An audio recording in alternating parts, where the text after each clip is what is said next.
días, buenas tardes, buenas noches. Bienvenidos a Noches Especiales del Domingo de Aquí se habla libertad. Saldrá este programa en estreno el 5 de noviembre del año 2023, acelerando hacia el fin de año y encontrándonos de frente con el 2024. Aquí seguimos nosotros arrimados al Mingo TV, el canal de José Domingo Blanco, que en X pueden conseguir como Mingo Piso Uno, y Erika Mendoza Tobar, que en X pueden conseguir como Ementof. Hoy tenemos un invitado particularmente especial porque nos va a ayudar a comprender qué es lo que está pasando en el mundo, que no es poca cosa. Y me refiero al profesor Eli Abalián, que en X ustedes pueden conseguir como Abalián Elie. Bueno, buenas noches, profesor. ¿Cómo está usted? Buenas noches. ¿Cómo estás tú? Bien, bien, gracias a Dios. Bueno, qué bueno que podamos conversar, porque mi pregunta es de lo más honesta. ¿Qué pasa en el mundo? ¿Qué está pasando en el mundo? Bueno, lamento decir que otra vez estamos en guerra. Estamos en una guerra fría, pero como la fase uno, pues yo la llamo la misma guerra que vino una vez finalizada la Segunda Guerra Mundial. Hubo Con el comunismo hubo durante los últimos años de la guerra, de la Segunda Guerra Mundial, hubo bastante aproximación, identificación de objetivos, etcétera, pero eso no duró mucho. Apenas terminó la guerra, apenas se fundó la ONU, etcétera, al poco tiempo empezó la Guerra Fría. Ahora, eh, claro, en 1949 se funda la OTAN y en 1955 se funda el Pacto de Varsovia. Eh, Podemos decir que la Guerra Fría es la respuesta natural de dos bloques ideológicos antagónicos, del lado de Occidente el capitalismo, del lado de la Unión Soviética y sus satélites, nada más y nada menos que el comunismo, que por cierto vamos a celebrar un nuevo aniversario el 9 de noviembre de la caída del muro de Berlín. Ahora, a mí me parece muy importante lo que usted está diciendo, porque el occidente más debilitado tal vez en el rezago de sus éxitos más importantes, también tiene ahora que enfrentar otra, otra, otro antagonismo ideológico. No porque ha cesado el comunismo, que lo tenemos cargando sobre nuestros hombros, ¿no? Sino también porque hace presencia un antagonismo civilizacional, que es todo este tema, el musulmán islámico, que también vemos como muy irritante. Pero bueno, me gustaría que usted siguiera con el argumento. bueno, después de la Segunda Guerra Mundial empieza la Guerra Fría y esa Guerra Fría tiene un... Se puede decir que la caída del muro de Berlín marca el fin de la Guerra Fría y la desintegración de la Unión Soviética marca, como dicen los propios intelectuales chinos, marca el fin de la ideología comunista. Eso que hay en China que llaman el Partido Comunista Chino, eso no es más que un apellido que le quedó de, de antes de la caída del muro de Berlín. La ideología comunista murió. Hoy, los herederos, los viudos de la ideología comunista, como primero tienen ese deseo de seguir siendo autoritarios, despóticos. El Asia se ha caracterizado a lo largo de la historia de la humanidad por ser un continente donde el despotismo siempre hizo estragos. Y bueno, el cristianismo, si bien es cierto que nace en el Asia, nace en, eh, en, eh, en la tierra de Palestina, nace en Israel, donde se desarrolla, donde adquiere fuerza, donde llega a ser realmente un movimiento poderoso, no solamente desde el punto de vista de la fe, sino también desde el punto de vista político, geopolítico, etcétera, es en Roma, es en Occidente. Entonces, estos herederos, estos viudos del comunismo, volvieron a reencontrarse.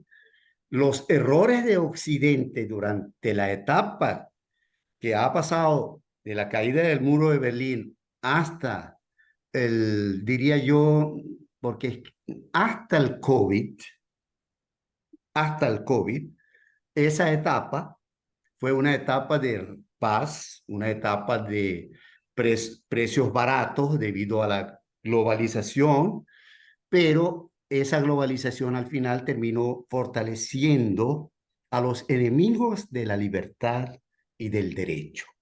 Terminó fortaleciendo a China, no fortaleció a Rusia, porque lo que hizo Nixon a principios de los 70, aliándose con China de alguna manera, llegando a un acuerdo para derrotar de una vez por todas a la Unión Soviética, bueno, lo que hicieron en estas 3 décadas de intervalo entre la fase 1 de la Guerra Fría y la fase 2 es sustituir el liderazgo del mundo despótico, es decir, tú tiras a China, a Rusia por China.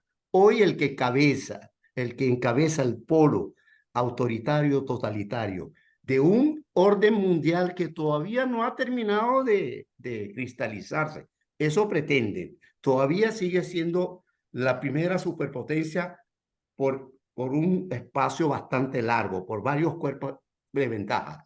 Aunque por allí, hace poco estuve discutiendo con un intelectual venezolano que tú y yo respetamos y queremos mucho, y él me habla de la inteligencia artificial. Mira, Occidente, los valores están por encima de cualquier inteligencia artificial y los valores importan mucho. Y gracias a esos valores es que hoy Occidente es el líder del mundo. Muchos incluso ese profesor, ese amigo nuestro, tuyo, llega a veces a decir que él duda de la existencia de Occidente ya. Occidente todavía está vivo. Es más, Víctor, si tú comparas las condiciones del mundo durante la Guerra Fría número 1, la fase 1, con la de 2, ¿dónde conseguías tú durante la fase 1 una condenatoria a una agresión de Rusia a Ucrania, donde 143 países de un total de 193 condenaron a la agresión de Rusia? Las condiciones no son peores. Lo que pasa, tenemos debilidades en Occidente y sobre Bueno, todo en y al fin y al Europa. cabo usted tiene razón, porque las guerras o los puntos calientes que en este momento hay en el mundo están siendo planteados desde los valores, desde la impugnación de valores, desde la ratificación de valores. Occidente dice, no es posible que una potencia decida, porque le da la gana, invadir a uno de sus vecinos y colocarlo en situación de aniquilamiento. No es posible. Y hace la guerra por eso. O sea, él se mete hasta el fondo en eso y claro, la crítica del otro lado es, este no es tan bueno como parece, también es malo, pero como comentábamos, si la invocación inicial fue desde el punto de vista valorativo, cuando tú llegas y lanzas bombas, destruyes hospitales, acabas edificios y sometes al pueblo ucraniano a eso, a una migración inmensa y rápida, entonces tú ya no estás optando en la práctica por los valores, serán otros intereses.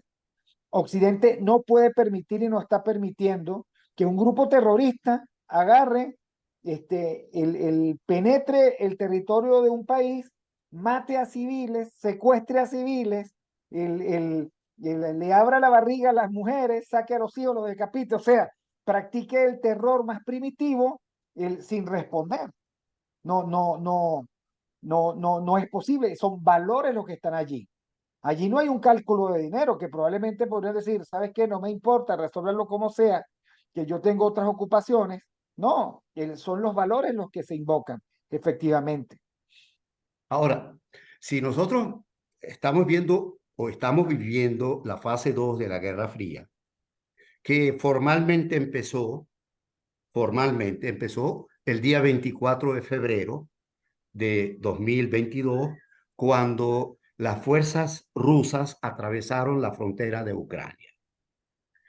Los chinos hablan mucho, me perdona si yo utilizo la palabra paja, pero al No, final, no, tiene todo el permiso. pero al final están apoyando a Rusia. Es más, ellos son el autor intelectual, porque los rusos lo hacen por otras razones, pero el autor intelectual de agredir a Occidente por cualquier punto es China. Ahora, en los últimos 2, 3 años se ha venido cristalizando y por eso que yo veo algunos intelectuales, entre comillas, de la oposición venezolana calladito, se está cristalizando un eje del mal, se está viendo.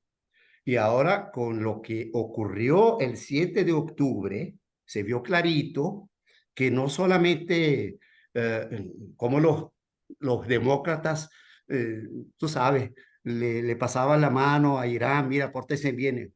Eso es un absurdo. Irán se incorporó de frente al polo dirigido por China y Rusia. Eso que pasó en, en, en Israel, eso que pasó con la muerte de 1.400 personas y el secuestro de 200 personas, eso que pasó es producto de complejidades del Medio Oriente, de complejidades del Islam y el islamismo, porque el Islam es una religión, el islamismo es la religión islámica puesta al servicio de la política y del poder. Ahí hay fronteras bastante confusas, porque tú no hayas cómo definir a un musulmán como islamista. Muchos no lo son, pero muchos ¿Cuándo pasan las rayas? O sea, ¿cuáles son los detonantes por los exactamente. cuales, Y también en Israel hay la confrontación de dos modelos, el modelo defendido por Netanyahu y el modelo defendido por la oposición hoy, que fue gobierno durante mucho tiempo? Porque cómo tratar la cuestión palestina, en Israel no hay un criterio unánime, porque hay algunos, muchos de ellos, que dicen que no tienen problema con que haya un Estado palestino, y Netanyahu es contrario, él y su bloque, a que haya un Estado palestino. Eh, yo creo que en Estados Unidos hay gente también que apoya que haya un Estado palestino y otros que no. Eso también fue una de las causas del por qué jamás, antes y posteriormente a lo que hizo, cuenta con apoyos de millones de musulmanes. Porque también hay que ver que Netanyahu definitivamente su visión fracasó. Lo que pasa es que no se le puede decir que se vaya ahorita porque sería muy dañino para la imagen de Israel como Estado, pero él una vez que pasemos a la segunda o tercera etapa tendrá que irse. En Israel hay un debate. Es más, en Israel, un país democrático, durante todo el año 2023 ha habido conflictos políticos y muchas manifestaciones porque él y su bloque pretendía una reforma judicial que lesiona el carácter democrático de la nación y le da más bien un carácter judaico que no es conveniente. Yo por lo menos no estoy de acuerdo, con todo respeto. Pero por el lado islámico, tenemos tres corrientes islámicas que son las que están trabajando en medio del conflicto de Gaza. Por un lado está Irán, que a pesar de que en Gaza el movimiento Hamas es un movimiento sunita y el régimen de Irán es un régimen chiita, contrario a los sunitas árabes, bueno, Hamas se ha empatado porque ellos más bien cuentan con el apoyo de Erdogan allá en Turquía, pero se han empatado con el proyecto de Irán, con el proyecto geopolítico de Irán, ¿no? Porque también el proyecto geopolítico de Irán contó con, diría yo, con la facilitación del gobierno de George W. Bush cuando al tumbar a Saddam Hussein le dejaron el camino abierto a Irán para que llegue hasta el Mediterráneo y haga de la suya. Entonces, por un lado tenemos la corriente islámica chiita en Irán con su propio proyecto geopolítico y aunque a muchos iraníes no les gusta eso, lo voy a volver a repetir. En Irán, lo persíco está por encima de lo islámico. Lo islámico muchas veces es cabalgado porque Irán es el único país en el mundo que fue imperio 3 veces y va por el cuarto.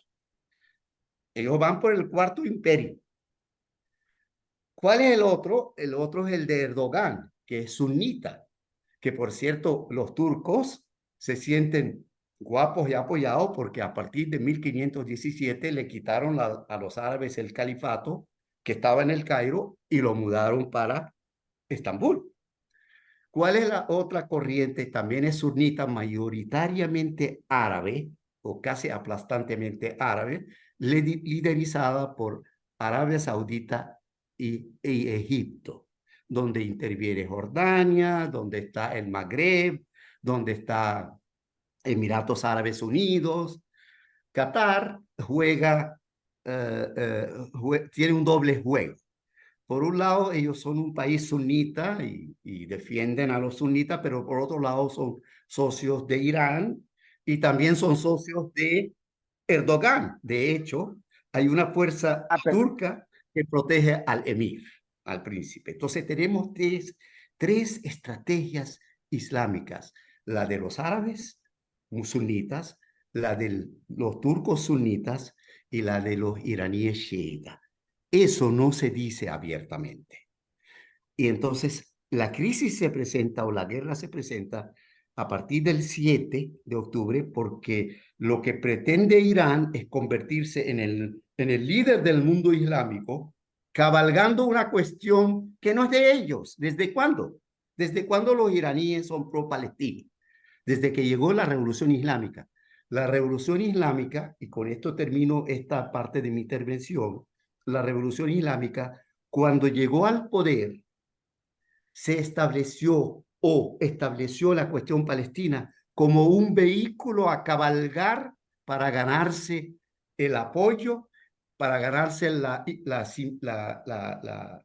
apoyo y el afecto y, y, el, el estar al lado de Irán, muchos millones de musulmanes que, por cierto, en los días siguientes al 7 de octubre prácticamente ellos aparecían como los dioses del conflicto. Irán tiene también a su milicia en el Líbano, que son Hezbollah, que no han intervenido. ¿Por qué? Porque ellos saben que la mitad del pueblo libanés no está con esa aventura de atacar a Israel, a pesar de que Hezbollah tiene cerca de 200.000 entre misiles y cohetes dirigidos hacia el Estado de Israel. ahora, Entonces, usted está tenemos esas planteando, tres. claro, un Ujú. ajedrez muy complejo y yo quiero que nos ayude a dirimir, ¿no? En el primer lugar está el papel de Turquía, que es como una bisagra, o sea, Turquía forma parte o no forma parte de la Unión Europea, forma parte o no forma parte de la Alianza Militar de Occidente. Él tiene, usted siempre lo ha dicho, pretensiones hegemónicas, ¿no? Antiquísimas. Por el otro lado, ya nos acaba de decir el papel de Irán y quería preguntarle el papel de los países petroleros árabes, Arabia Saudita, porque el Arabia Saudita está dando como un viraje desde Occidente mirando hacia otro lado, desde que al príncipe heredero, lo agarraron con las manos no en la masa, sino en el cadáver descuartizado de uno de un periodista saudí, que usted sabe fue matado, rematado y tasajeado en el consulado de Arabia Saudita, creo que en Turquía, ¿no? Entonces Sí, en quería Estambul. preguntarle esa jugada, cómo está, a qué juega Turquía y los países petroleros del Medio Oriente. Bueno, Turquía hasta ahora no la han aceptado como miembro de la Unión Europea, pero Turquía, creo que desde 1952, es miembro de la OTAN.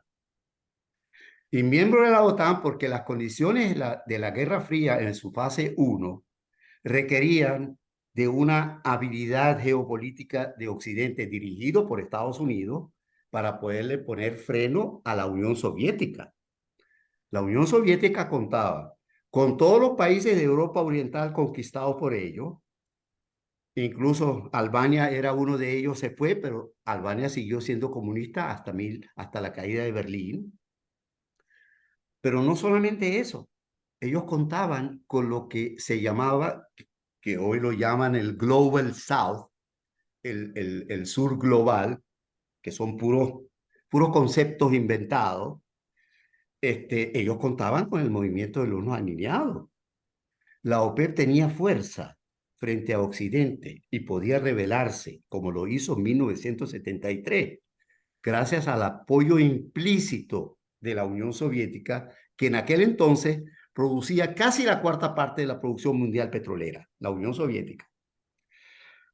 Hoy estamos viendo al príncipe de Arabia Saudita, donde los demócratas son un movimiento raro.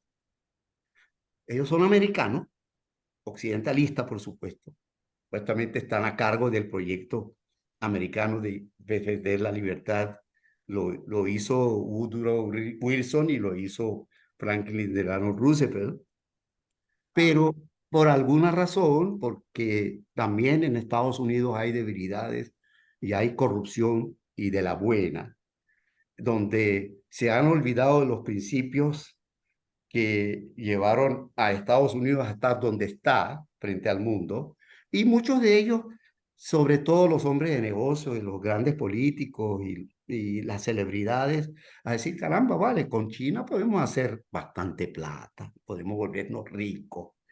Y esas 3 décadas fueron realmente nefastas para Occidente, porque el dinero empezó a sustituir otras cosas, la ambición, la codicia, hasta que al final se dieron cuenta, bueno, se dieron cuenta, no, con ya Putin casi llegó a conquistar Kiev, afortunadamente no lo logró, y bueno, ahora es cuando hay retrocesos en cuanto a China de parte de los Estados Unidos. Entonces, el señor Erdogan llega en un momento en que la revolución iraní, recordemos que en Turquía el movimiento occidentalista es muy fuerte. ¿Por qué? Porque Atatürk era occidentalista. Atatürk no era islamista, era nacionalista turco, pero occidentalista. De hecho, él fue el que cambió el abecedario árabe utilizado por los turcos hasta el fin del califato y lo cambió por el latín.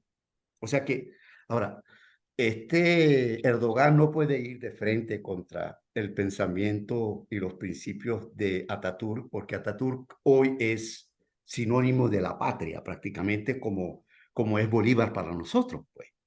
Pero entonces, utilizándolo al nombre de Atatürk, etcétera, como hizo Hugo Chávez, utilizando el nombre de Bolívar, a nombre de Bolívar hizo todo eso. Bueno, él no habla nunca contra Atatürk, más bien lo realza, pero su estrategia es más que turquista, es islamista.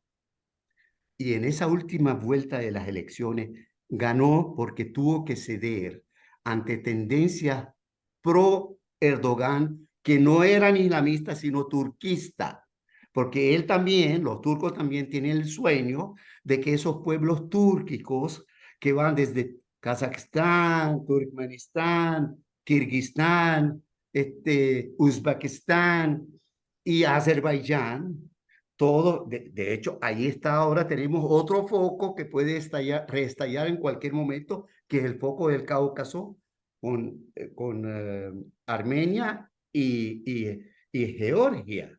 Entonces, eso, el proyecto de Erdogan es islamista y es turquista al mismo tiempo. Él quiere el liderazgo del mundo islámico sunita para él.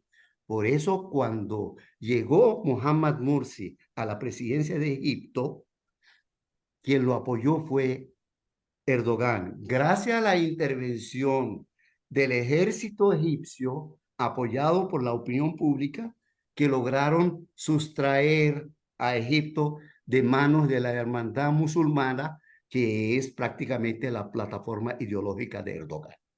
Eso es Erdogan. Ahora, Erdogan permanece porque no hay forma de echarlo fuera de la Alianza Atlántica. Y él tampoco quiere irse. ¿Por qué? Porque también la mitad de la población no está de acuerdo. Él no puede ir contra, o sea, sigue siendo de alguna manera, Turquía sigue siendo de alguna manera un país democrático. O sea, no es, o pseudo democrático, pero autoritario, totalitario no lo es. En cuanto a los países del Golfo, se vio con esto del grupo BRICS y con esto del ascenso de China, etcétera, y porque el príncipe de Arabia Saudita fue muy atacado, sobre todo por los demócratas. Afortunadamente, en aquel entonces el presidente era Trump, y Trump no hablaba mucho del asesinato, pues un asesinato horrible, pero yo particularmente creo que se le fue la mano. Eso es todo porque Khashoggi no era un problema geopolítico grave como para matarlo, pero se le fue la mano. Parece que el tipo durante el forcejeo murió. Un capricho autoritario, un capricho Exactamente. Sí. sultanístico. Bueno, es un país donde no hay nada Pero lo de que eso. usted plantea, o sea, se plantean los conflictos por valores. O sea, a Occidente no le parece apropiado que en un consulado maten a nadie. ¿Ok? Claro que no. Es un crimen horroroso, Es un pero crimen horroroso y se plantea el conflicto por eso. Podría haber dicho, bueno, eso no es problema nuestro, pero Occidente no es así. bueno, claro, pero aprovecharon muchos activistas anti-Trump y muchos activistas que claman por el multilateral, por el multiculturalismo, etcétera, que muchos de ellos son demócratas. Bueno, ellos querían la cabeza del príncipe y en eso coincidió el propio Erdogan. Y Erdogan también quería la cabeza del príncipe, porque él decía, no es el rey, es la instancia siguiente. ¿Quién es la instancia siguiente sino el hijo de El él? príncipe. Ahora, los chinos reunieron después de tanto conflicto a iraníes y sauditas, a los cancilleres, y reanudaron las relaciones diplomáticas gracias supuestamente a la gestión de la Cancillería china. Bueno, yo no sé qué piensa ahora el príncipe heredero de Arabia Saudita, que es el hombre fuerte, de cómo le jugó sucio, porque él mientras iba en conversaciones con Israel para ver si llegaba a un acuerdo político para darle un final a este problema, que los árabes sunitas quieren un final a esto, quieren. Lo que pasa es que también tienen derecho a exigir un Estado palestino. Eso sí, Israel, me imagino que muchos israelíes dicen, ok, no tengo problema, pero ese Estado no va a, una vez creado, no va a dedicarse otra vez a la guerrilla y al terrorismo en contra de nosotros. Ese es un problema que se puede arreglar a través de acuerdos internacionales. ¿Quién fue el que echó a perder la reaproximación entre Estados árabes sunitas e Israel? Bueno, lo que hizo Hamas, mandado por Irán, aunque algunos dicen que no fue mandado por Irán para, como quien dice, darle una patada a la mesa, y a la mesa le dieron una patada. Entonces, esos países petroleros, de hecho, yo tengo contactos todavía con la OPEP y me dijeron que se había planteado la posibilidad de un embargo petrolero a Occidente y a Israel, sobre todo a Israel. Bueno, era Occidente, absurdo. Entonces, allá los altos representantes de países del Golfo, que son los que controlan la OPEP, porque Venezuela, nosotros llegamos un tiempo a tener un papel estelar. Hoy Ya no ni tenemos. vamos. Ya Yo no sé nosotros, si vamos. bueno, es que ya, no, ya nosotros producimos menos petróleo que Colombia, imagínate pues. Pues, Entonces, en la OPEP dijeron, nosotros aquí somos una organización comprometida con la estabilización del mercado petrolero. Aquí no estamos para embargar, porque Irán y otros activistas del Medio Oriente esgrimieron el argumento de que el rey Faisal en la guerra del Yom Kippur lanzó un embargo, pero no fue de la OPEP, sino fue de la Organización de Países Árabes Exportadores de Petróleo, que prácticamente la OPEP está en sus manos. Pues. Los es tiempos el son subconjunto diferentes. más grande, el subconjunto más grande de la OPEP, ¿no? Así es. Ahora, visto todo esto, a mí siempre me ha parecido un error de la agenda globalista, con el protagonismo y la firma del presidente Biden, el haber desistido Estados Unidos de ser y de mantenerse como una potencia energética de primer orden, como se la dejó Trump. Este llega, elimina toda exploración de esquisto, detiene todos esos proyectos y ahora anda pidiéndole a cuanto tiranuelo ande por allí que le dé un poquito de petróleo, aunque sea una Incluyendo migaja, ¿no? este. Incluyendo al que tenemos aquí. Bueno, Incluyendo al propio, ¿no? al Entonces es propio. un problemón, no es Bueno, cosa, o sea, yo no sé si hubo un momento de confusión casi tipo de una especie de accidente cerebrovascular de Occidente, tomado por la agenda globalista, en donde creyeron y pretendieron que el mundo era maravilloso y que todos iban a dedicarse a luchar contra el único enemigo, el calentamiento global. Y sucede que en 2 o 3 años, Biden ha visto cómo se le desmorona el orden mundial. Cómo, porque yo estoy seguro que en esto coincidimos. La debilidad se huele, la debilidad de los liderazgos se huelen y se aprovechan. Claro, generan malos cálculos, ¿no? Eh, Creo que Putin calculó pésimo. Por cierto, ¿cómo anda esa guerra? ¿En qué andan? yo creo que está medio estancada. Medio estancada porque también hay un cansancio del lado occidental, lo hay del lado ruso. Las guerras cuestan no solo dinero, cuestan hombres y hombres son mucho más importantes. Y cuestan Y poder, cuestan reputación, ¿no? reputación, 500.000 entre muertos y heridos entre ambas partes, no es cualquier cosa. O sea, pero ese conflicto, Putin puede estar seguro de que no lo van a dejar pasar por Kiev. No entrará a Kiev. De eso él puede estar seguro. Y él lo está.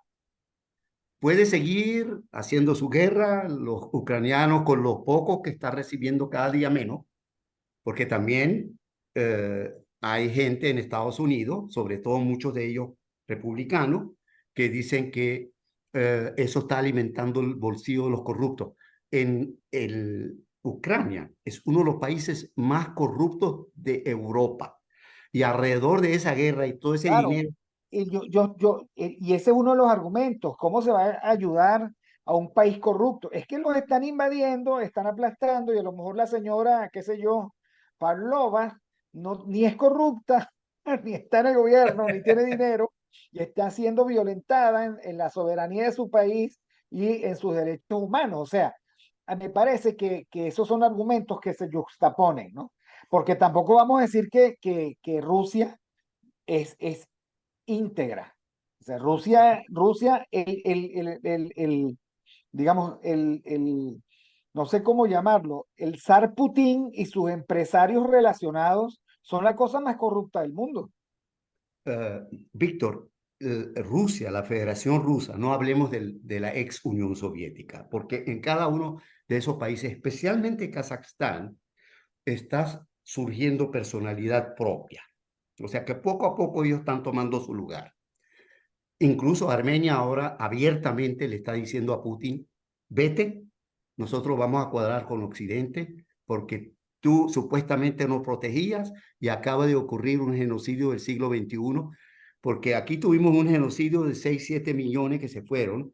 Allá es un enclave pequeño, pero se fueron cientos de miles a Armenia. Ese es el genocidio del siglo XXI. No necesariamente mata a la gente, pero la mata de otra manera. O sea, la salida de 7 millones de venezolanos, ese es un Además, sin asesino. piso, es Claro. horrible. Entonces, el, eh, esa guerra está medio estancada. Bueno, a veces no hay otra forma sino bajar la velocidad, bajar la intensidad. En cuanto al argumento de la corrupción, yo siempre pongo por encima de cosas subalternas, porque cuando las comparo, me doy cuenta que el problema de la corrupción en Ucrania es malo, pero el proteger a Ucrania de la hegemonía de un déspota es mucho más importante y prioritario. Por lo tanto, yo estoy a favor de seguir apoyando a Ucrania. Y ahora tenemos el otro foco en el Medio Oriente. Ese no va a parar. Lo que me preocupa es, hay un foco en el África, pero en el África el foco es bastante débil, todavía está empezando. Lo que me preocupa es nuestra región. Ya le iba a preguntar, porque en el norte de América del Sur se está prendiendo el, una especie de pequeño incendio por la preponderancia que poco a poco ha venido tomando Guyana como actor petrolero de primer orden y por lo tanto el concentrador de los intereses asociados Bueno, al petróleo. lo que me preocupa, en realidad, no solamente la problemática de Guyana, lo que me preocupa es que la mayoría de los países de América Latina y el Caribe gobiernan castristas o procastristas. Claro, hemos venido sustrayendo uno que otro país. Ecuador se zafó, Argentina parece que va por el mismo camino, Uruguay se zafó también, Paraguay. Paraguay. Yo no le doy al presidente de Chile mucha vida Sí, política. Yo eso es un creo que experimento fallido. exactamente. Lo que me preocupa es qué nos están preparando esa intriga que hay entre los líderes o los cabecillas, los jerarcas del polo autoritario totalitario, que son China, Rusia e Irán, que están los tres en Venezuela y en América Latina. En Venezuela los tenemos bien profundamente metidos. Entonces, ¿qué podrían estar preparando los castristas y procastristas en cuanto a complacer al polo autoritario para que haya un foco nuevo en América Latina, que sea reflejo de la nueva Guerra Fría, de la Guerra Fría fase 2?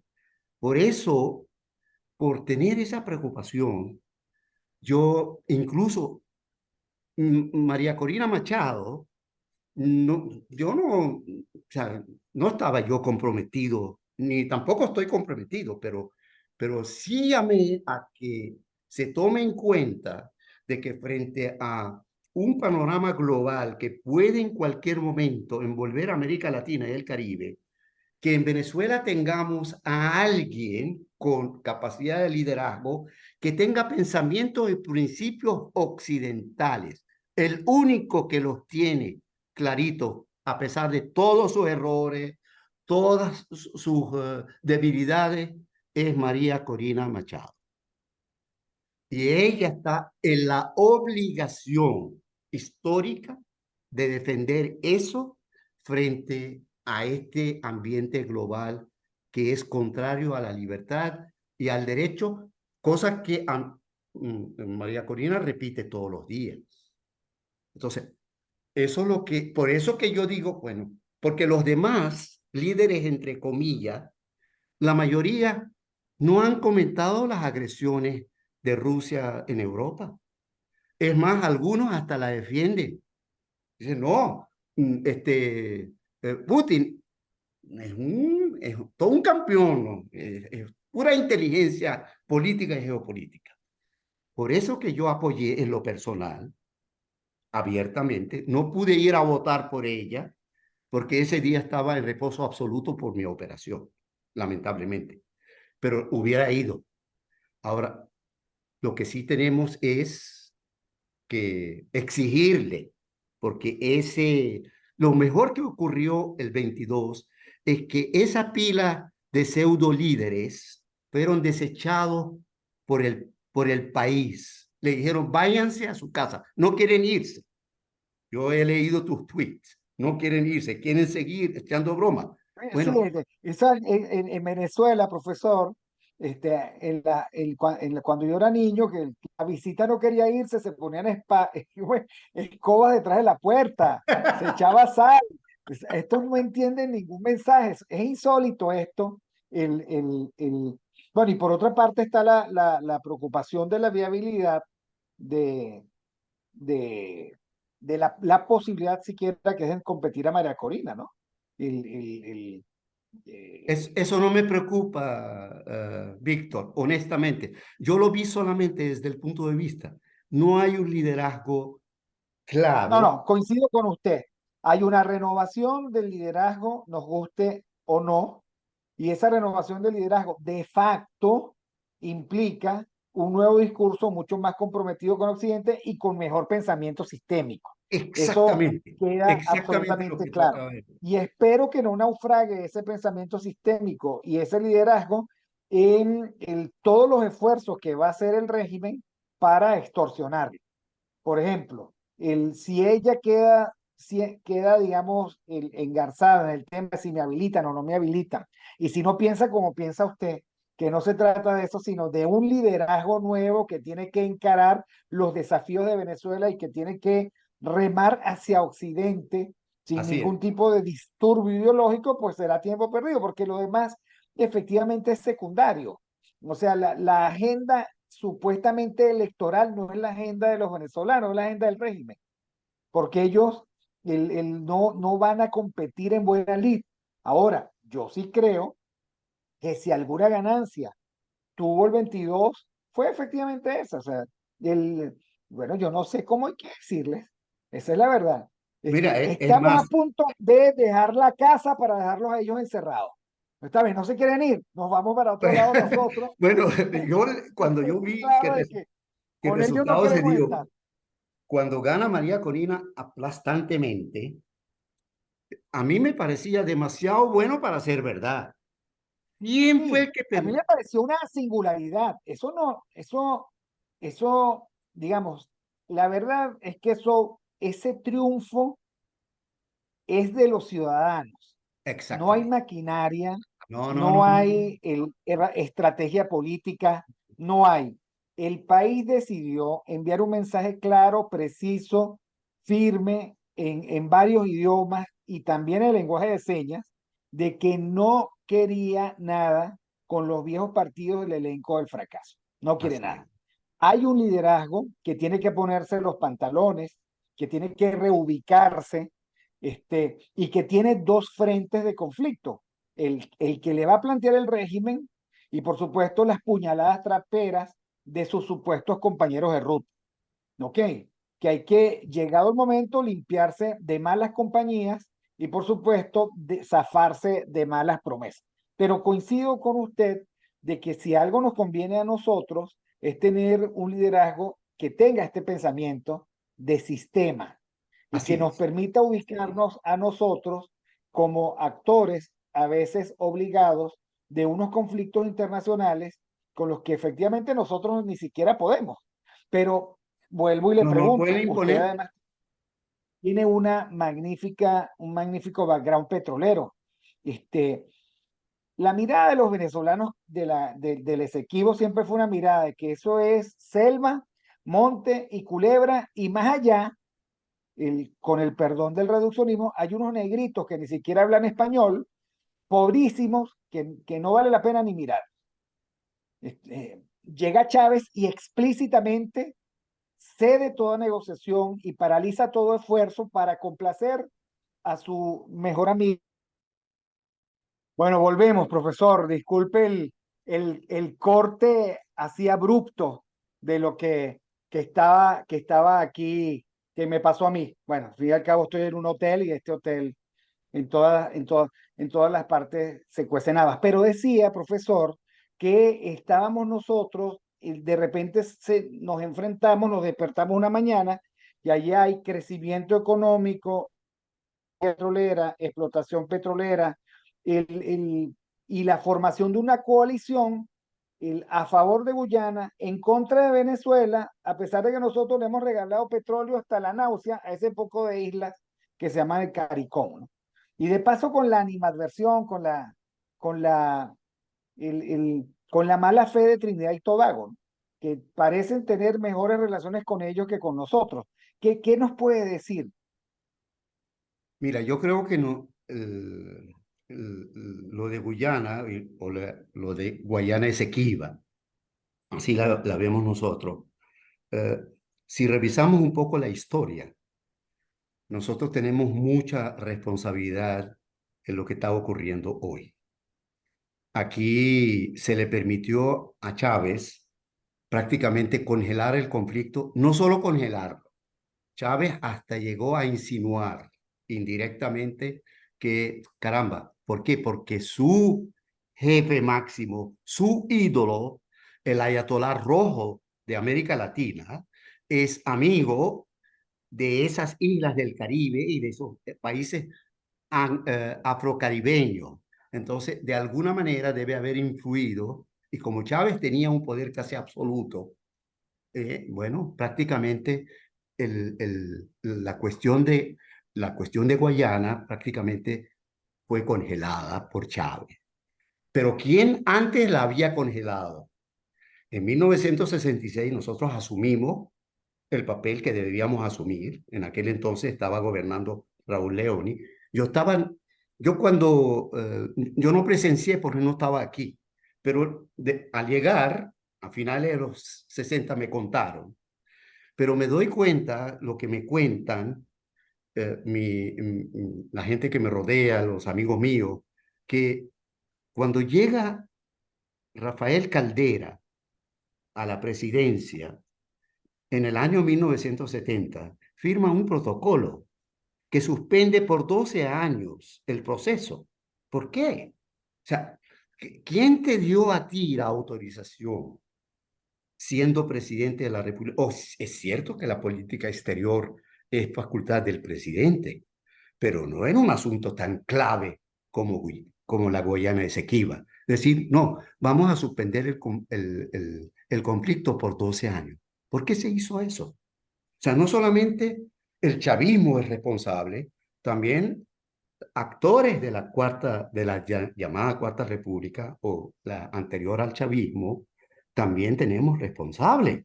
Y La verdad yo, es que siempre fue mal llevado. O sea, no pasó eso de los libros de escuela.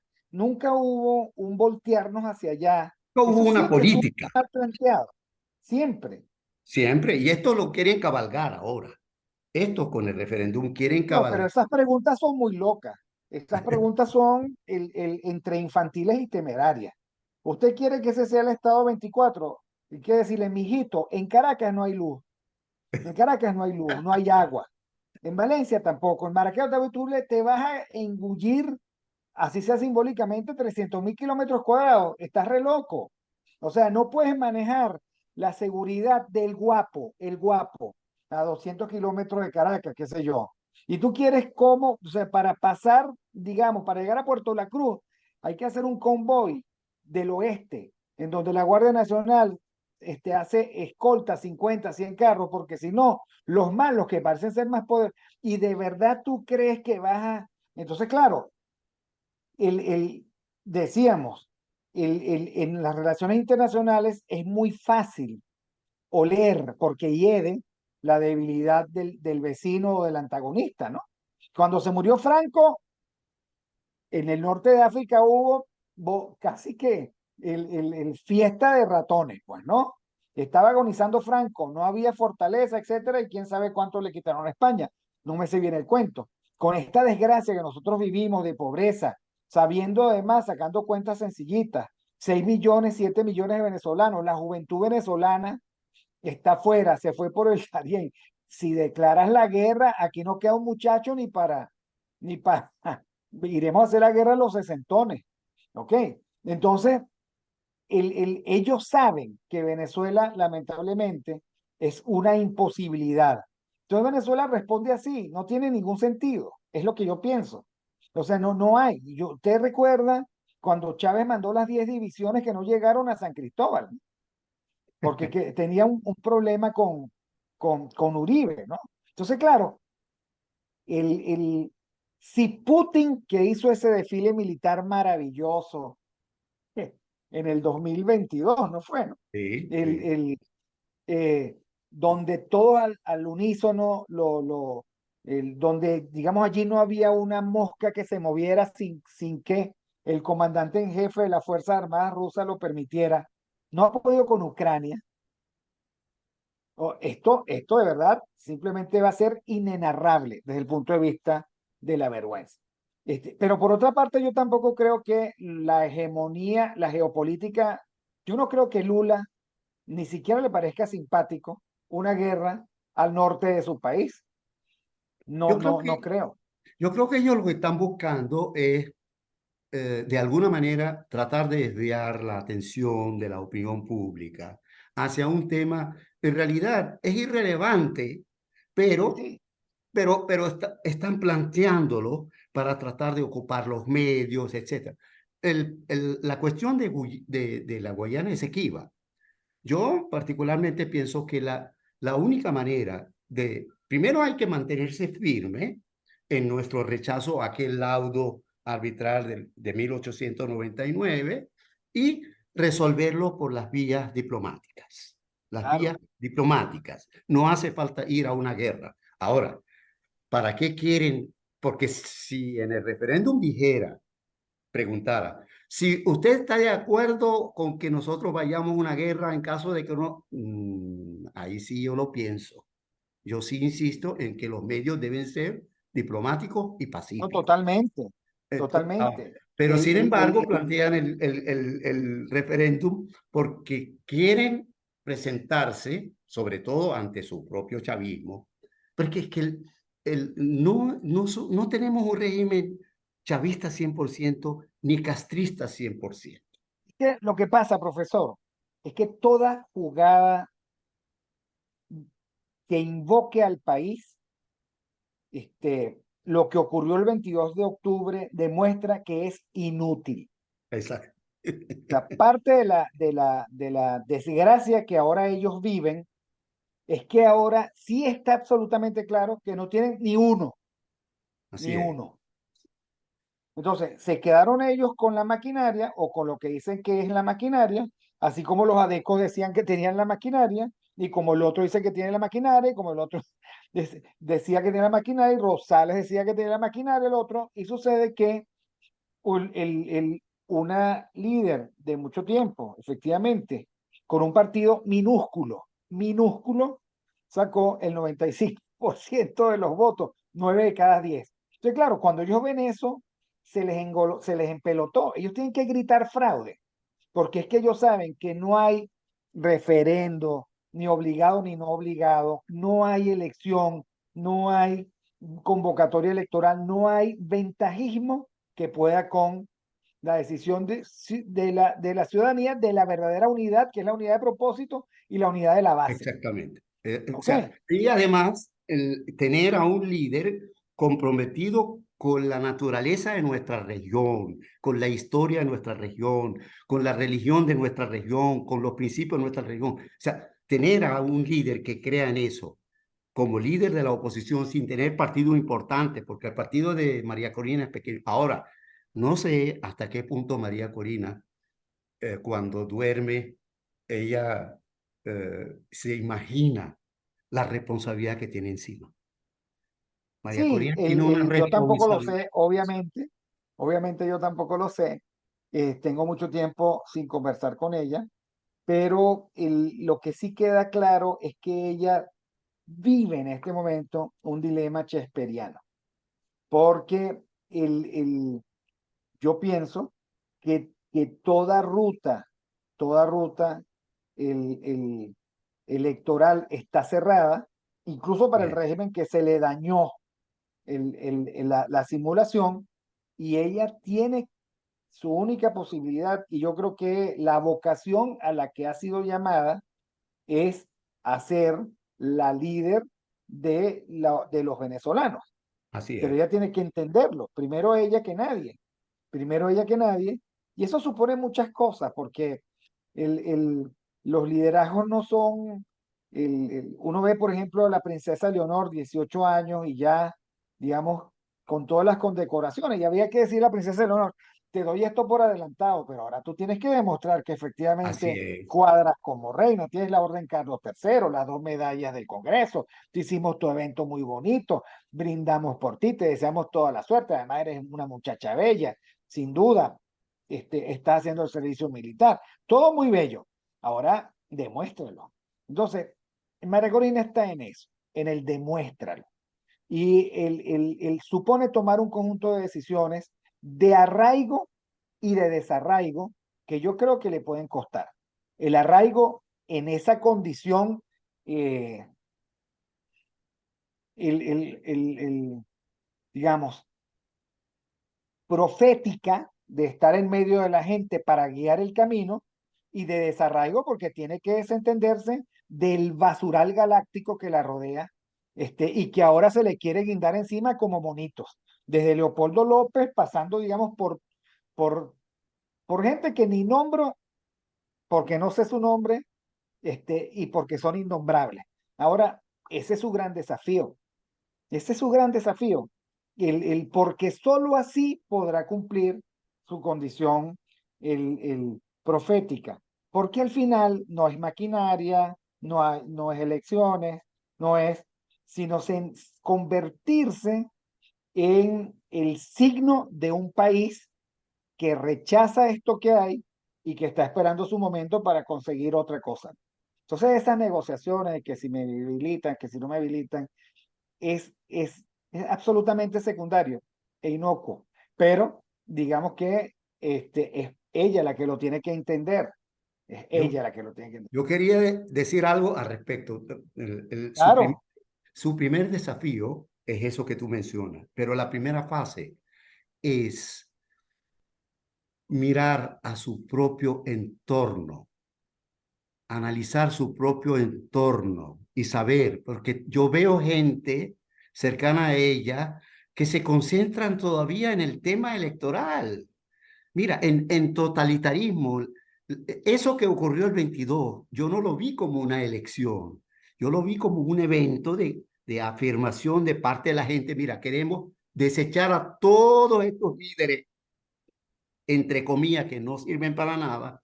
Y como esta dama coincide con una cantidad de requisitos y de cosas necesarias e indispensables para que alguien en el mundo occidental, en una región donde se debate inclusive el carácter occidental de los latinoamericanos, porque los castristas quieren hacernos ver que nosotros no somos occidentales. Nosotros somos occidentales. Aquí estuvo España más de 3 siglos.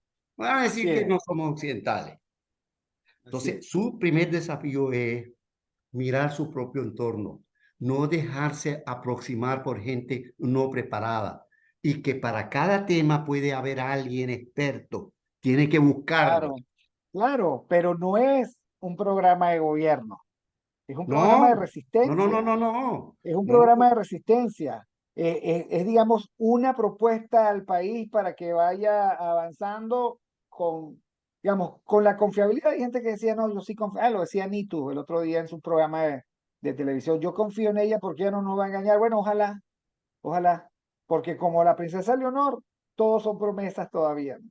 Todos son Sí, promesas. aunque te voy a decir una cosa, la princesa Leonor me dio a mí a mí como ciudadano del mundo, me dio una primera señal como ciudadano de Occidente. La mirada que le echó a Sánchez Sí. es realmente, o sea, yo no esperé que de una joven de Ya, 18 años, ya tendrá que entrenarse ella en miradas, ¿eh? así Ya es. tendrá que entrenarse ella en controlar su mirada, como decían los salesianos, ¿no? Decía San Juan Bosco, este, controla tu mirada y mira para el piso, así no te metes en ningún lío. Así es. Bueno, profesora Valián, de verdad, muchísimas gracias por esta oportunidad de estar con usted y de pasar revista desde su mirada por esta segunda fase de la Guerra Fría, de sus puntos calientes y bueno, terminar aterrizando en el punto más caliente para nosotros, ¿no? Que es Venezuela. Por- Muchísimas gracias y espero que ¿Puedo sea decir de algo? nuevo.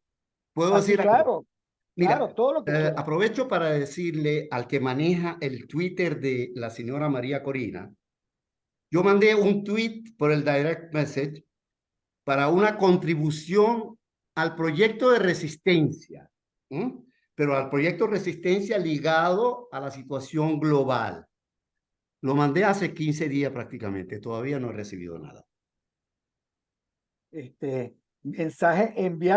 Mensaje enviado por esta vía. Bueno, muchísimas gracias, profesor. Ok, ok, Y a muchas ustedes, gracias. muchísimas gracias. Suscriban el canal, denle like, síganos en este programa. Este es el último programa de opinión del último día de la semana, porque siempre es el domingo en la noche. Especiales de Aquí se habla libertad. A todos muchas gracias y nos vemos en una siguiente oportunidad.